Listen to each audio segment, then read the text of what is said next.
And we are back. Ladies and gentlemen, appreciate y'all for tapping in with us tonight on the Doing All Right show. We appreciate y'all for tuning into the draft show on DallasCowboys.com. You know, appreciate y'all for watching that. Whether I'm on it or not, I'm grateful for y'all coming through. You had something, Bryan? Yeah, I was going to ask you a question because you asked me the question about guys I didn't think were going to bust. Yeah. And I don't think I gave you a great answer about Tet McMillan. Okay. And I don't think I have a great answer about Tet McMillan. Yeah. You know, I just felt like Ibuka, and this is from the draft show today, guys, if you hadn't had a chance. So sorry if you've seen the draft show like Voch was talking about, thank you very much.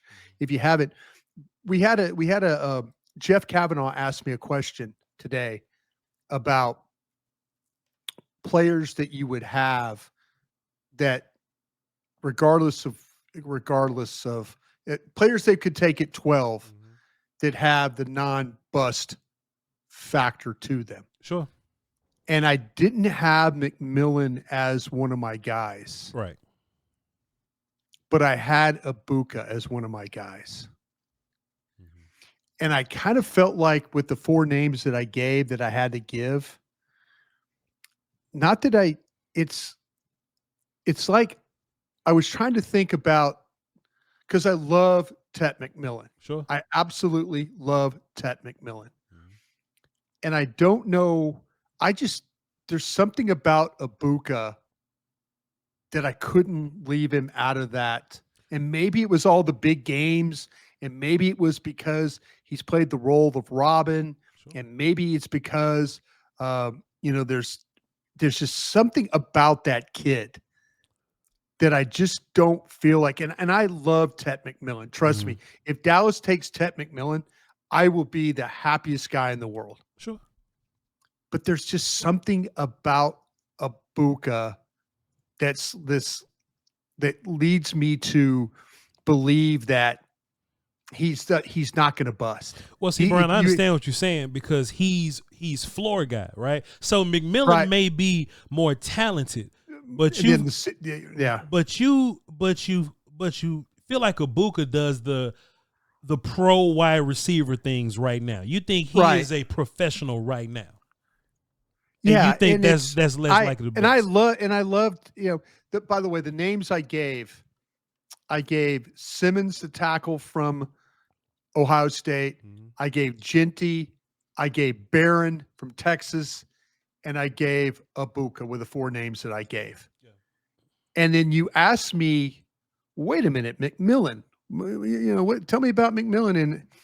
And I'm thinking like, it was just a gut. I mean, it was just a damn gut that I'm like, this kid, if they took him at 12, if they took him over McMillan, I don't think they would do that. But I'm just saying, if he was your pick at 12, I wouldn't feel terrible about that. Sure. I wouldn't feel terrible. Now I know you have Golden in that mix. Sure. And I don't have a problem with Golden either. Golden is a ceiling guy. He's a ceiling guy for sure. But there's something about Ibuka that leads me to believe that guy is going to be a damn good NFL player. Yeah. Bryan, maybe not spectacular, but a damn good one. And at 12, maybe that's not what you want. But I'm also thinking, and we had this discussion today about the last two drafts the Cowboys have had in the first round have been questionable. Yeah.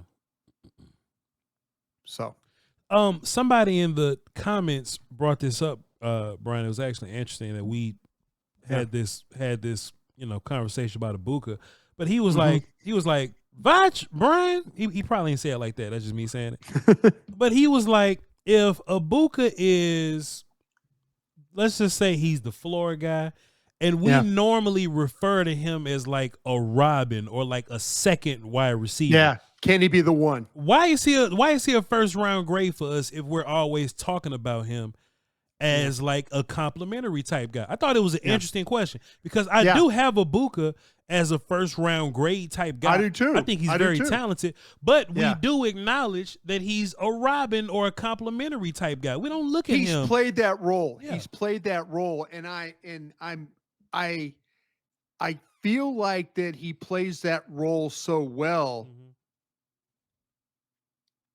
that I got to give him his due. Yeah. I got to give him his praise.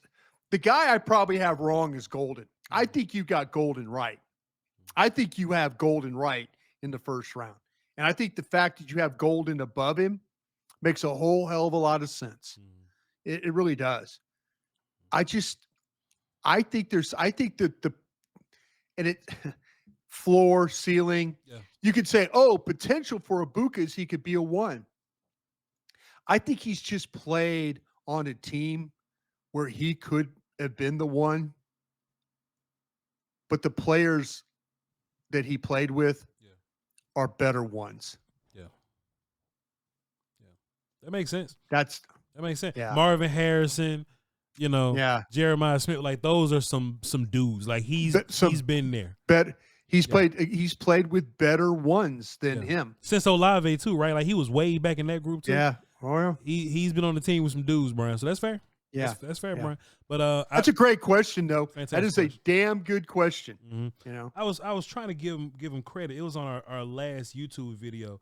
They dropped it in the comments, and I was like, damn, you're right. Yeah. You know what I'm saying? We do look at him as like a Robin type guy, but is what it is.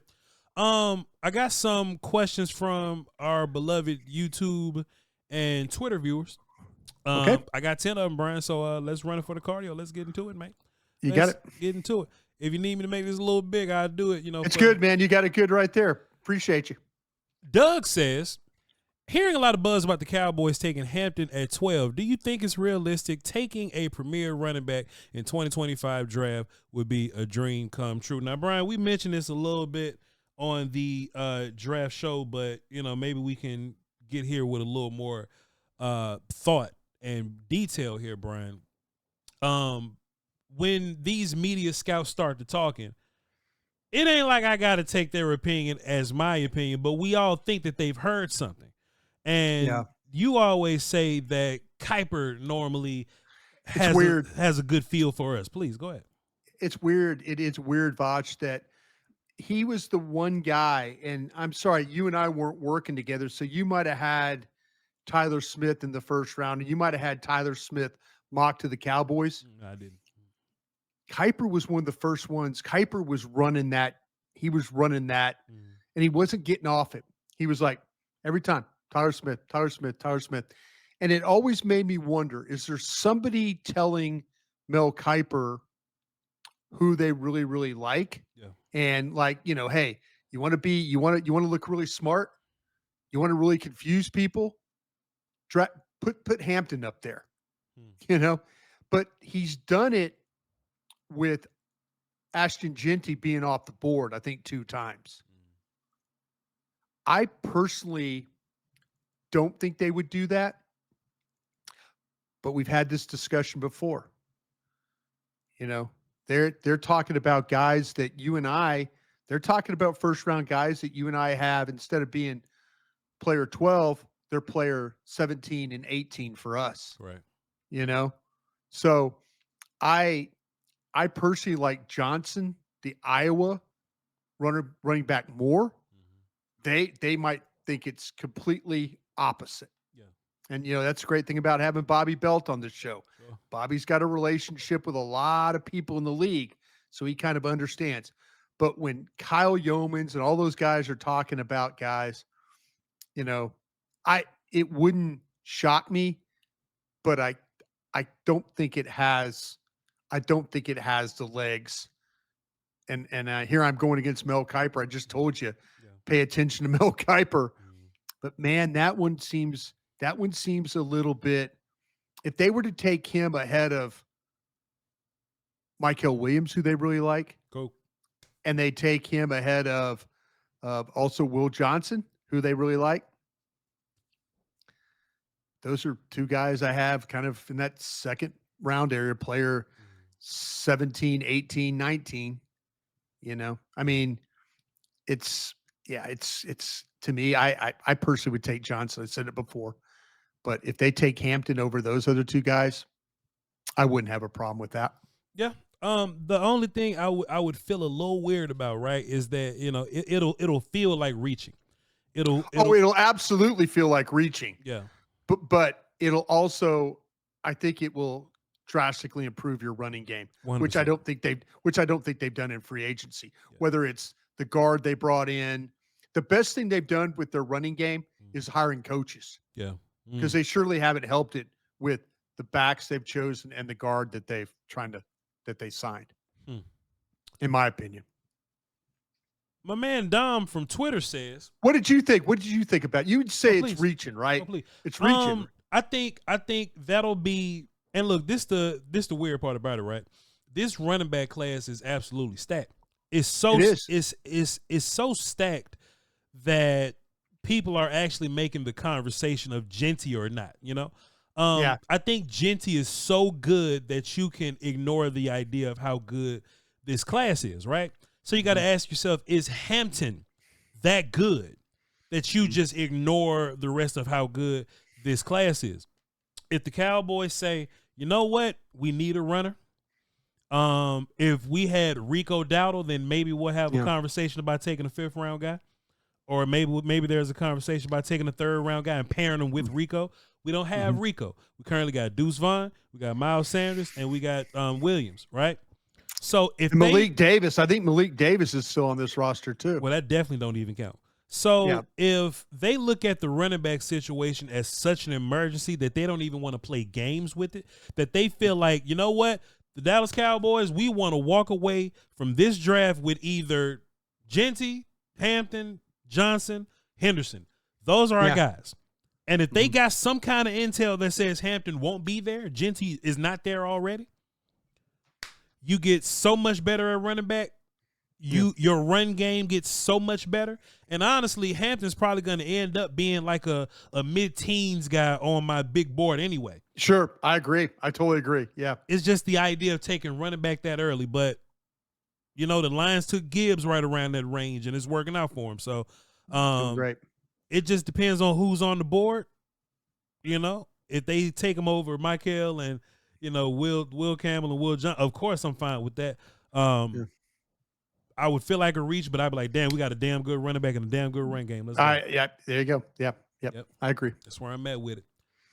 Shouts out to my guy Dom. He does a bunch of good Cowboy stuff on the YouTube and on the Twitter. He said, Brian, we in the 2nd round. There's no running back up there. So let's just say we took Omarion Hampton at 12, Brian. Let's just say we took Hampton at 12. Okay. And he says, stack these guys for me, Brian. A.Z. Thomas, cornerback from Florida State. Darius Alexander, the tackle from Toledo. Jack Bech, the wide receiver from TCU. Or Carson Schlesinger, the linebacker from UCLA. Brian, where you got these guys stacked up? I don't have my big board stacked up quite yet, but I can look at this and maybe get a feel about who our 2nd round pick will be, Brian, out of these names. I would go Bech, Thomas, Alexander, and Schlesinger is how I do it. But see, the thing about it is that Darius Alexander is a 3 technique also. So, I mean, are you limiting yourself? If you just said how you would stack it, that's how I would stack it. Yeah. But I don't know if they would stack it that way because they've already addressed the 3 technique spot. But I'm a big fan of Jack Bech. I think Thomas is. I think he's got some real skill to him when it comes to how he plays coverage. I know that there's some people that if he might be a little bit higher on some boards, but this guy is like when he can close ground, he uses length, body control, balance. He can be difficult to get. He's 6'2", he's 197 is what he is. Only allowed 17 receptions on 33 targets this season. There's some concerns about the ball skills. Only had 2 interceptions in 3 years. but he is one of those corners when he plays near the line of scrimmage, he excels. He can blitz, he can make tackles, he'll take, sometimes he'll take a poor angle, it could be a little bit out of position. But I love the length, I love his aggressiveness, and I think he has a chance to help the team the way he plays. So Besh, Thomas, our defensive tackle, and then the UCLA linebackers, how I would have them. Brian, I think if these guys are in consideration for your second round pick, I think that's a damn good situation to be in. Yeah. I like all these guys. If I had to rank them, I would probably go Besh, Schlesinger, Thomas, and Alexander. Sure. I love Besh up there. Schlesinger and Thomas would be close for me. Yeah. Either one of those guys would be fine right there, but I think I would go the linebacker second just because of how this roster's made up. And plus, I think I can get a linebacker now, but I won't be able to get one later. I think I can get one of those nickels later. Yeah. And Darius Alexander, which I love him, too. I love him too. But I do too. But he'll be the fourth guy out of this list for me. Yeah, I kind of was, like I say, the Schlesinger. If you want to be honest, the two guys that I have in the second round, my stack would be Besh and Thomas are second round guys on my board. Alexander and Schlesinger are third round guys on my board. So I had to immediately take those two guys down and then figure out who I would like better than those. I think Schlesinger. I think Schlesinger. Do you have him in the second round? I believe I should, Bryan Broaddus. I got Schlesinger in the second round, right behind Campbell. Yes, sir. See, you're likely going to have him. I think you're going to have him right. I think when it's all said and done with the weight, the testing, and all that, I have a third round grade on him myself. I've kind of kept him in the third round from the day when I first watched him. Yeah, but he very well could be, like you're saying, and I believe you said the number 2 guy. I don't think that's any. We're using the word stretch here a lot. I don't think there's any stretch on that. I think you're onto something there. Brian, I know we just looked over those second round, that group of second round players, man. That'll be an interesting development if it does happen, I would say. From YouTube, our guy Iceberg. He says, man, I'll just word it like this. Man, Brian, boy, we've been seeing a lot of Luther Burden just kind of falling around. That little talk about Luther Burden falling around, Brian. I think the difference is this year is we're closer to the top of the second round as opposed to the back of the second round, Brian. Do you think that the league may be so weird on Burden he could possibly fall to 44? And wow. Boy, how much of a party do we throw if he does end up being the 44th pick?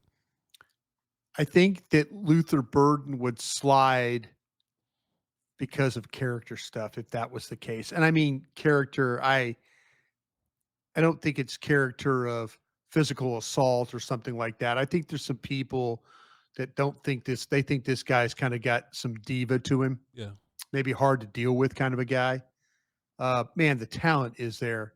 This would be very reminiscent of Diggs falling to you at 60. Yeah. Very reminiscent. I am looking forward to sending my board to my gang of 7 guys that want it, because I want to see what they might mark up Luther Burden and say, well, you got him around early. He shouldn't be a first round player. I think he's a first round player on ability when you watch him play. Yeah. But are there things that you and I don't know about? Now, we were hearing some whispers of him being a kind of a diva player, as I mentioned earlier, but I didn't think it was anything criminal or terminal or anything like that. Yeah. But if he was there at 44, all right, let's play this game then, Voch, real quick. Sure. If you don't mind. Play this game of, if, say, Burden gets to you at 44 and you have an opportunity to say that Grant, the defensive tackle's there, or Campbell, the linebacker from Alabama, is there. Which way you going? Man, I understand, the character issue and all that, but that's Or how about Mabuka from the safety? I mean, I'm just throwing him in there because I know how much you like him. I don't know if Dallas would take the safety. I love all those players, but those players got second round grades on them, and Luther Burden got a 1 on them. Got a 1 on him. Yeah, that's what I thought. In these first 2 rounds, Bryan Broaddus, if my last name was Jones, and I walked away with Omarion Hampton and Luther Burden, in the first 2 rounds, y'all can build me a damn statue, Bryan. You know what I'm saying? And in your mind, all you got to do is flip and be like, okay, well, we took Burden in the first round and Hampton in the second round. Cool. You could play whatever mind games you want to. If you walk away with that running back and that receiver, I think you deserve to have a damn party in the draft room. Yeah, I agree. I tried to draw you off sides. I couldn't draw you off sides. No, bro. I've been watching you for a long time, sir. No. Yeah. Bryan. First round grade. You're absolutely right. Yeah, absolutely right. That dude's a 1. Other Bryan, Brian Bryan. Hello, Brian Stewart. He said on Twitter, he says, I noticed on your board, he's talking about me. And if I pull up my board here, you guys be able to see it. I think it was your board last night that I had that it has Nick Emenawari, the safety from South Carolina, in the 3rd round. That seems a lot lower than most of the mock drafts have him going. Can you guys discuss him a little bit? Personally, I think he's a first rounder. Just to confirm, Nick Emenawari is indeed safety number 4 for me. And I got him in the 3rd round. My 2nd round guys are Makuba, Watts, and Starks. And Nick Emenawari is at the top of the 3rd round right there for my safeties. Yeah. Man. He's right over Kevin Winston from Penn State. Bryan, where we at on Nick Emenawari? I think some of this first round talk is I think it's a lot for me, man. I'm not going to call nobody, because, people got qualified opinions. They go out there and they watch the film. But I think a first round grade for Nick Emenawari is a tad bit rich. I don't think he plays nearly as well as he tests. I really don't. I think he's got the physical size and traits and stuff like that. I feel like he'd be playing more. He's more comfortable playing down. Hell, if he's almost like a big damn linebacker. He is a perfect Dan Quinn linebacker. Perfect. There's no question.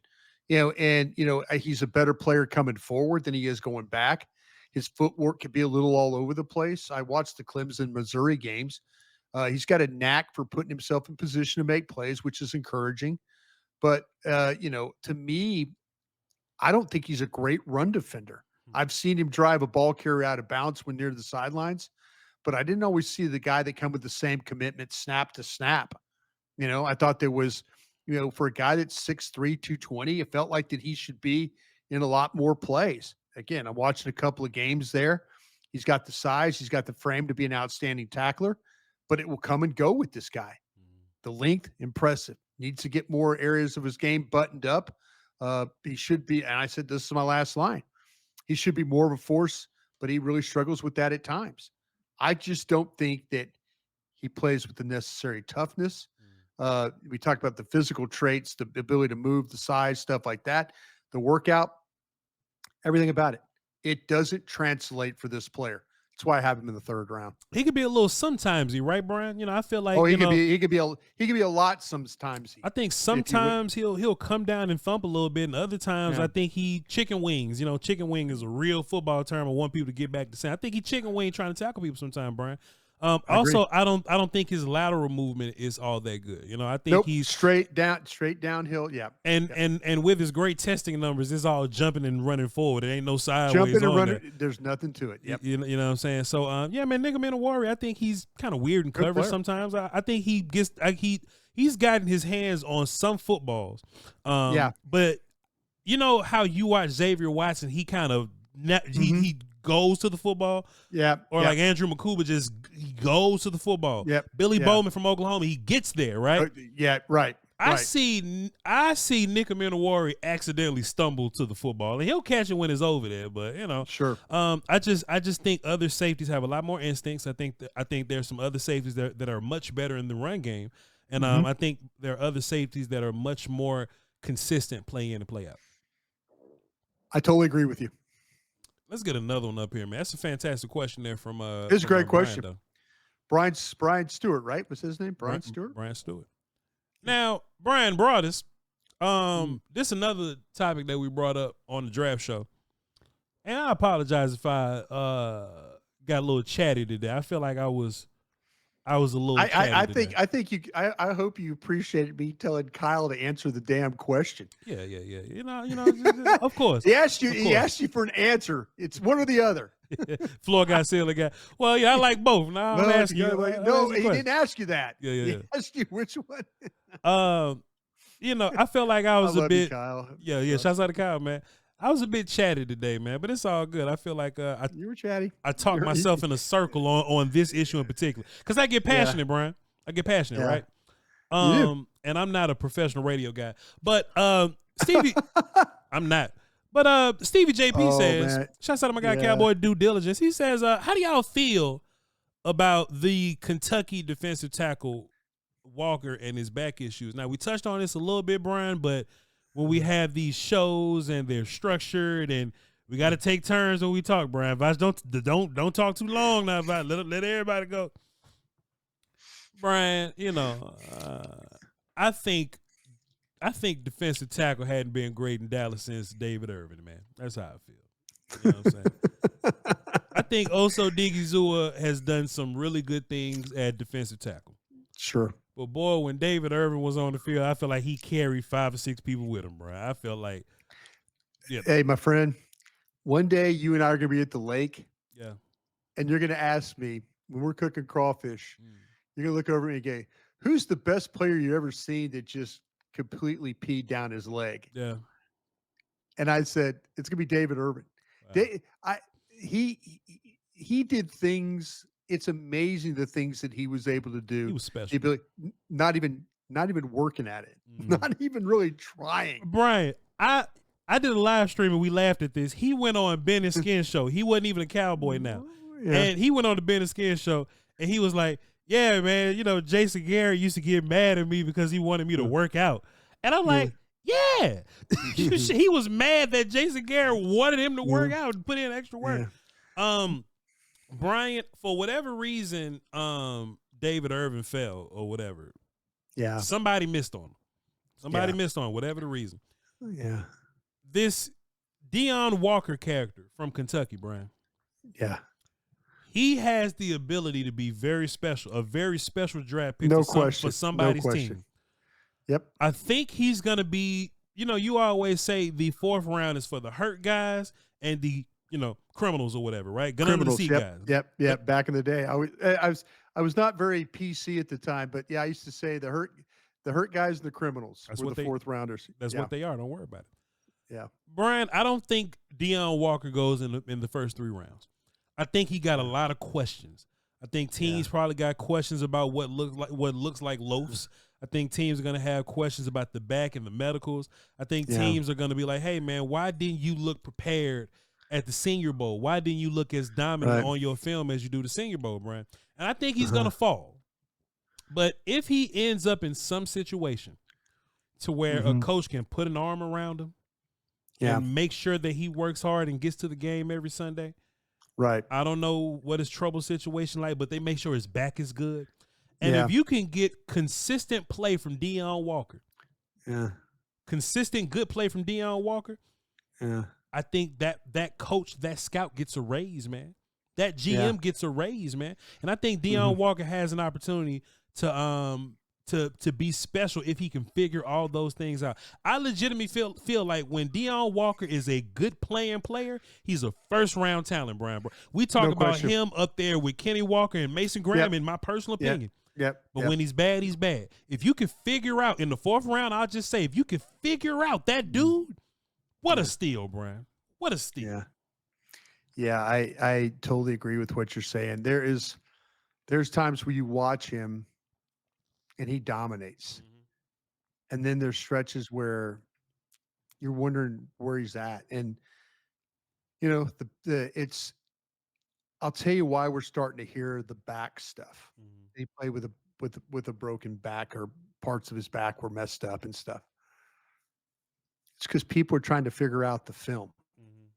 And they're trying to say, well, you know, he played, you know, he is a guy that I have a guy that goes to Kentucky and I need to ask him this question because I'm thinking that like when those scouts went into Kentucky, went to Lexington, were they told he's playing injured, he's playing hurt? Yeah.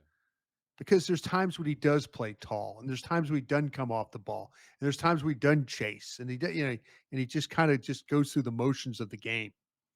And so but I need to ask my guy, like, listen, did they tell you that he's playing with a bad back? Or did you guys just, because sometimes we will hear those whispers to try and soften the blow why a guy's not playing hard. Yeah. Well, he was injured. He was dealing with this, or he was dealing with that. Sometimes they do things to try and protect the kid. Why? Because you're asking when you're watching the tape, you're going, why does he not play hard all the time? Sure. Oh, he's got a broken back. Oh, okay. Well, give him some credit for playing through a broken back. But yeah, we're starting to hear those things, and you're hearing those things because the film is showing that he doesn't play hard all the time. That's why that's being said.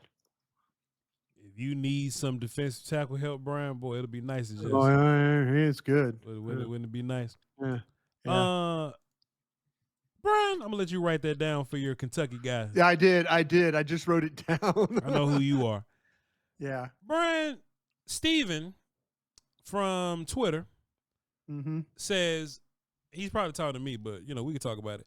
Does Michael Williams remind you of Gregory Rousseau? I remember the breakdown you did on Rousseau years ago, and he sounds the same. Well, let me just give a nuanced, some nuanced reasoning here, right? And why I still don't think I was wrong about Greg Rousseau.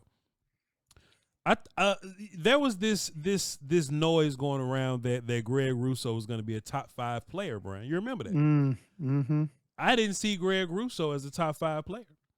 I thought Jalen Phillips from Miami was a much better pass rusher that year. Yeah. When I watched Greg Rousseau, I saw a guy that lined up at the edge and didn't look like he know what he was doing. But they would line him up at 0 sometimes, Brian. Remember that? Boy, keep preaching. Here you go. You're about to paint the picture right here. They'll line him up at 0. Yeah. Which is where he got his sacks from. Yep. And I'd be like, he's not going to be doing this. No. And he got some fantastic length and he'll look strong, but he made all his plays from 0. And I'm like, how do you project that? Yeah. How do you project that? I thought Greg Rousseau was a cool player, but I did not think he was a top 5 guy. I was right. Greg Rousseau went 20-something. That sounds right. That sounds about better. Yeah. But I just had no clue how you projected him as an edge guy when he wasn't a good run defender, and he made all his plays from the nose, Bryan Broaddus. Yeah. That's why I was worried about Greg Rousseau. Michael Williams is different. I don't see Michael Williams making a whole bunch of plays at all. Now, please, go ahead. No, man, you've got this guy. You're because I pulled up my Greg Rousseau notes. I said most productive snaps is when he plays inside at tackle. Was expecting more as a pass rusher, but even against weaker competition, he wasn't able to generate much pressure. Sure. Was looking for him to win more off the edge. Too many snaps where he's left fighting with the blocker, not getting after the quarterback. Tends to stand straight up out of his stance. Thought he could have been taking better advantage of his length and use it to control blockers. Instead, he's getting the one getting controlled. Due to his height, he doesn't appear to have the fluidity in his movement, some stiffness in the way he attempts to redirect. When he does reach, he can. When he's not reached, he's able to help down and close down on plays. There were several snaps where he did a good job of laying out and wrapping up the ball carrier. When he got in position to tackle, to his credit, he was able to pull it off. Didn't feel like he played to his lofty credentials. That was my 2021 report on Gregory Rousseau. Yeah. I honestly think that now, fast forward here to 2025, I think Michael Williams is a better player than Gregory Rousseau. I think there's some similar things to them. Yeah. They run down the middle of people, Yeah. Okay. because I think he's a better player. Now, this is my line. For his size, this is Michael Williams. Last line. For his size and ability, you would think he would dominate games, but he doesn't. Yeah. You can't draw them up any better looking as a player. 6'5", 260. Yeah. If you gave me the choice between the two, I would take Michael Williams over Russo. Mm-hmm. But you're not wrong in your assessment, because I saw the same damn thing and I just read it to you note for note. Yeah. Bryan, I watched a lot of film on Michael Williams a couple days ago. You did. You sure did. And Bryan, if you ain't got nothing to do tomorrow or the day or just whenever, I just want to send you the link of me watching the film with my audience, and I'm corresponding, with the chat and all that. I just want you to watch me watching the film. I told you I would love it if we just got 1,000 people in the room and I just gave them the remote. Like, hey, you in charge of the film. Sit back and show me what you see. Show me these traits, right? Bryan, if you ain't doing nothing, I want to send you a video of me just watching film on Michael Williams with my audience or whatnot. I just have a hard time with him, Bryan. I got a hard time with him. And I went back to double check my work. I think I'm gonna leave him in the third. I think I'm gonna leave him in the third. Now, out of him and Russo, I don't know. I got to remember Russo a little bit. I just remember, Russo going crazy at 0. But at least Russo got like 8 sacks from nose. But he played inside. He's not playing in. Yeah, he's playing. Yeah, exactly. So yeah, 2 confusing prospects. But yeah, I wasn't wrong about Russo. Russo got to the league and did something different. Bryan, I saw this Dane Brugler mock, I believe it was, and it had Armand Membo. Shouts out to Ivan for asking this. It had Armand Membo at 4th overall. Now, Bryan, have you rethought about Membo? You gonna move him up your board a little bit, or is he still a 2nd-round grade for you? He is for me.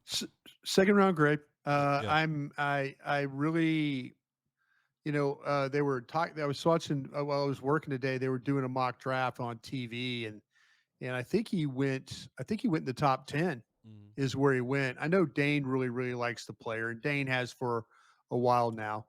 I mean, there's, to me, for a big man, he isn't on the ground. He's not flopping around. You do see him off balance at times. I just think there's not a sense of urgency to his game. And I don't know if it's because he's so damn smooth. Yeah. The pass sets, the agility to mirror. He does struggle some with some quickness. Texas A&M, South Carolina, you can watch those games. He just doesn't do anything very fast. He's very controlled in the way he plays. He's not a violent guy at all. And I mean violent when you're, violence to me is watching Tyron Smith. Remember when Tyron Smith used to set, and they'd run that draw play where he'd wheel and just hammer the Smack guy the hell out of somebody, with that punch and just blast the guy up the field, with a punch. I don't see that from this guy, but he doesn't allow sacks. I think he's a much better pass blocker than he is a run blocker.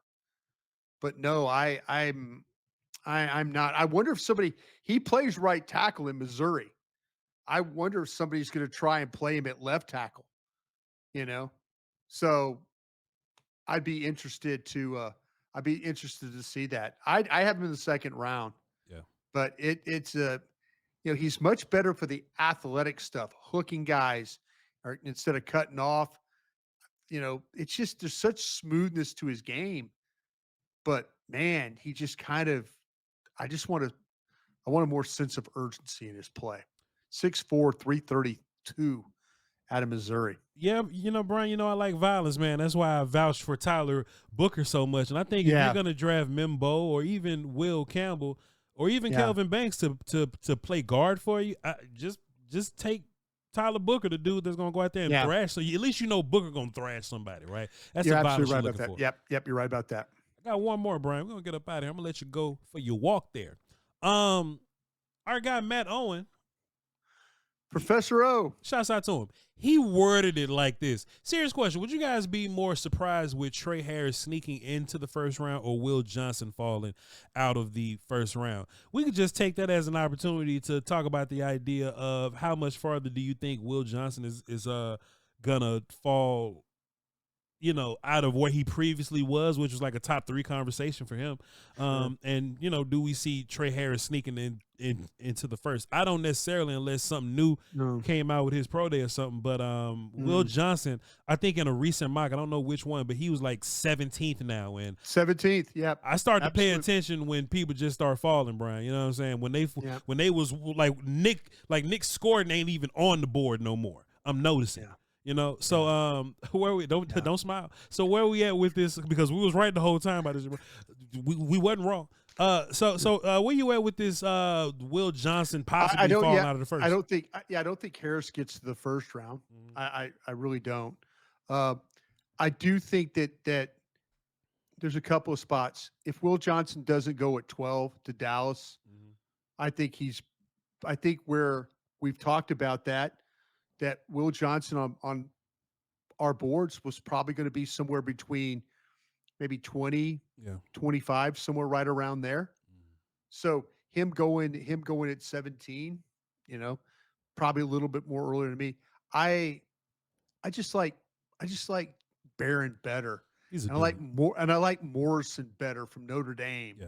And I like Reville from East Carolina better. That's my problem. I don't dislike the kid. Yep. It's better dudes. Like better. It's just better dudes. It's not, I'm trying to hammer the kid that he can't do this and can't do this. He does a lot of really good things. There's players in this draft at corner that are better than him. It just is. Yep. And we're struggling with that right now. We're struggling. We're kicking Barron in you know what? About because he's a little shorter or something like arm goofy. Yeah. Why? Okay. Well, if you want me to kick, why is it Will Johnson running? Right. Why is he not running? Yep. Why? If you want to sit there and kick Barron in the junk for short arms, then tell me why Will Johnson's not running. Yep. Tell me that. Oh, Brian, he's hurt. Okay.